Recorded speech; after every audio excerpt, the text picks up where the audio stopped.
جدیدی رو میفرستد و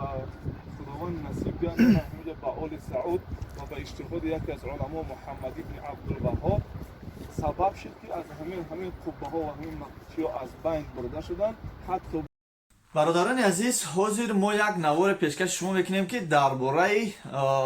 آرامگاه بقیه یعنی قبرستان بقیه در شهر مدینه برادرمون تاج‌الدین درباره بقیه بسیار سخنهای خوب میگه، بسیار تاریخ اسلامی میگیم ده تاریخ گذشته را پیشکش شما میکند. شما تنها با دقت تماشا کنید و چه سوالهایی که شما درباره بقیه دارین، درباره حج مکه مدینه دارین، برای رفتن آمدن، مرحمت به این نمرهایی که در بالای اکران میشود شما زنگ نزنید، در واتساپ نویسید و از نام ما، از نام حاجی پرویز سلام ما را با اکای تاج‌الدین رسانید. حاضر برادرمون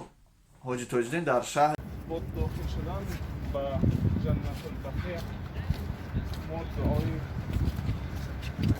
تکنیمی که السلام علیکم اهل دیار من المؤمنین و المسلمین و این ان شاء الله بكم لاحقون نسأل الله لنا و لكم العافیه. با داخل شدن به جنت البقیع یا به بهشت البقیع، به قبرستان بقیع، ما بر آنها برای اهل دیار سلام دادیم و گفتیم که ما آنانی هستیم که بعد از شما آمده هر آینه ما با شما در روز قیامت با شما از دنیای کسانی هستیم که با شما وامی‌شیم. ما هم برای خودمان و هم برای شما اهل بقیع از الله متعال عافیت را خواهیم. قبرستان بقیع تاریخی قبل از اسلامی داشته، فعلا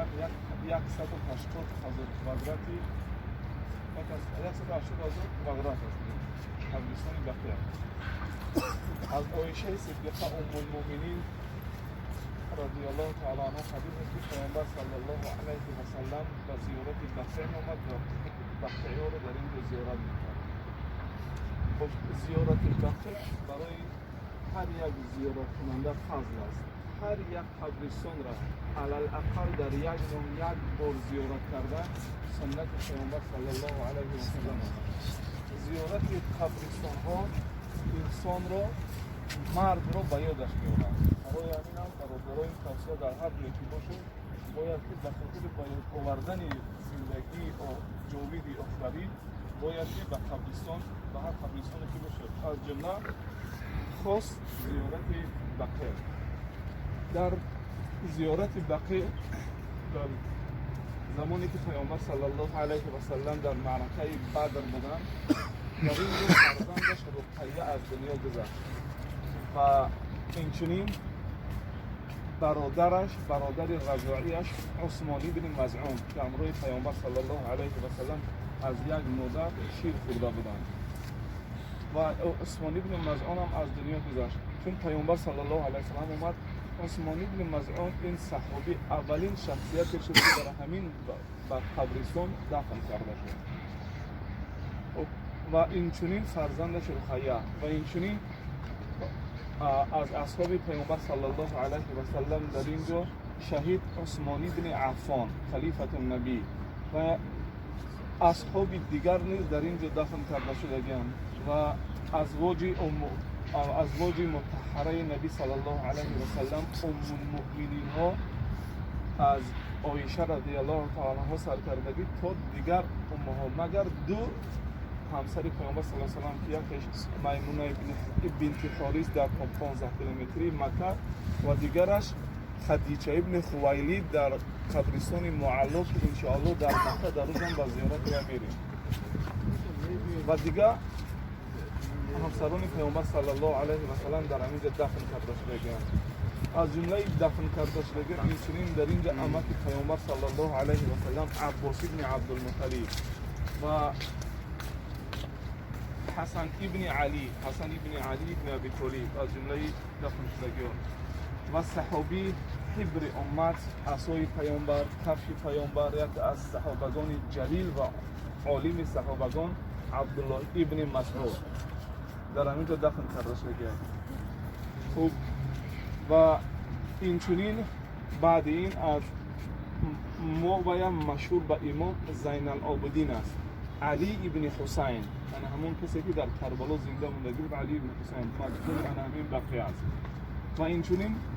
فرزندان او محمد ابن باقر امام جعفر صادق و بالاخره و امام چهارگانه امام دارالهجره میرسیم و امام مالک ابن انس که مدفون انا همین بقیه هستند و غیر از این زیاده از 10,000 صحابی در همین بقیه فقط از اصحاب پیامبر صلی الله علیه و سلم 10,000 صحابی که بعضی از آنها ان شاء الله ما فقط بعد احد میریم و معرکه احد در اونجا بیان میکنیم بعد از زخم شدگی های در معرکه احد آمدن در مدینه که از دنیا گذشتن و در همین بقیه دفن کرده شدن همون زخمیاش. خب بقیه قبرستانی بود که در اینجا بگید حوضی کسی که ما میبینیم کسی در اینجا قبر مخصوصی کسی را که ما نام گرفتیم در اینجا نخواه برای همه همینو ما باید دعا بکنیم برای همین کسانی که ما نام شاید گرفتیم این فقط برای خاطر معلومات برای شما رساندن بود که همین شخصیت ها در اینجا گور کرده شدن مخصوص قبر کسی را در اینجا کسی جستجو نکند که قبر او کس نیست با چی خاطر برای که بعد از اسلام مردم با حد بگیم زیاد با پرستش قبرها مشغول شدن که بعضی آدم ها از اولیا و بزرگان چون که در همه جا گور کرده شدگی بودن در اینجا بسیاری از بزرگان در اینجا بعدا هم آوردن در اینجا گور میکردن در اینجا بعضی از علما را هم خوب همه خیلی حتی مثلا بعضی کسانی که به زیارت نبی به زیارت حرمین شریفین در موسم حج میآیند هم از دنیا میگذرند در حالت احرام شونه که در حالت زیارت مسجد نبوی در همینجا گور کرده میشوند ما شاهد هستیم که در همینجا یک توجی گور کرده و تو هنوز هم بگیم در همین قبرستان گور میکنند هنوز هم در همینجا یک توجی که گور کرده فرزنداش به همینجا به زیارت میآیند. خب دیگر مردم بعد اسلام و مردم زیادتر وقتی که اسلام بگیم زمین اداره اسلام به دست بعضی آدمای خود که مردم ها بسیارتر از دایره اسلام به قبر پرستی اجازت دادن و منش از قبر پرستی نکردن بسیاری کسان آمدن در اینجا خبه ها یا که مناره های در بالای قبر ها در مناره شخصیت هایی که به قبیله ها و به قومیت و به ملیت های خودشون نسبت دادن در بالای اویا خبه های کلان ساختن فقط زیاد حتی بعضی از خبه های بعضی از اشخاصی که در نظر همون قوم یا همون ملیت بزرگ بود از خبه پیامبر صلی الله علیه و آله بزرگتر همه به زیارت به زیارت همون چی خودشون بودن به حد بود که قبر رسول صلی الله علیه و آله برای بعضی ها حتی بگیم که به اهمیت شد علامت به اهمیت شد اینه که هر مصری ها فقط برای پیش اولای خودشون می‌آمدن ایراقی ها پیش اولای خودشون می‌آمدن آسیای مرکزی ها و آسیای میانگی برای قبرستان خودشون خراسانی ها برای اولای خودشون به همجا زیارت می‌آمدن. خوب خداوند در هر یک عصر یک مجددی را می‌فرستد و خداوند نصیب کرد همینجا به آل سعود و به اجتهاد یکی از علما محمد ابن عبدالوهاب سبب شد که از همین قبه ها و همین نقطی ها از بین برده شدن حتی بعضی هاشون به یگان صحابی نسبت داده شده بودن همینا از بین برده شدن انا همین چیز بود که عالمی را در تمام عالم در تریتوری که تحت تصرف خلافت ترکان عثمانی بود و درجه محمد ابن عبدالوهاب بد کردن که گویا که و یک ویران کننده همین چیز باشد یعنی همین عمل سبب شد. خب همینه که برادر هر یک مجتهد کننده یک خطایی میکنه و الله اعلم این یعنی عالی مملکت عربستان سعودی را بگیم پایده‌اش همین بود یا که امر ملکای عربستان سعودی همین بود که قبرستان بقیه به همین شکل گذاشته شود که در اینجا فقط بزرگترین و مهمترین جای زیارت فقط و یگانه قبه‌ای که باید بماند همون قبه سبز پیامبر صلی الله علیه و سلم باشد برای همین امروز ما در همینجا در دیدنمون یگان قبر مخصوصی که به یگان شخص نسبت شده یافت نمیکنیم.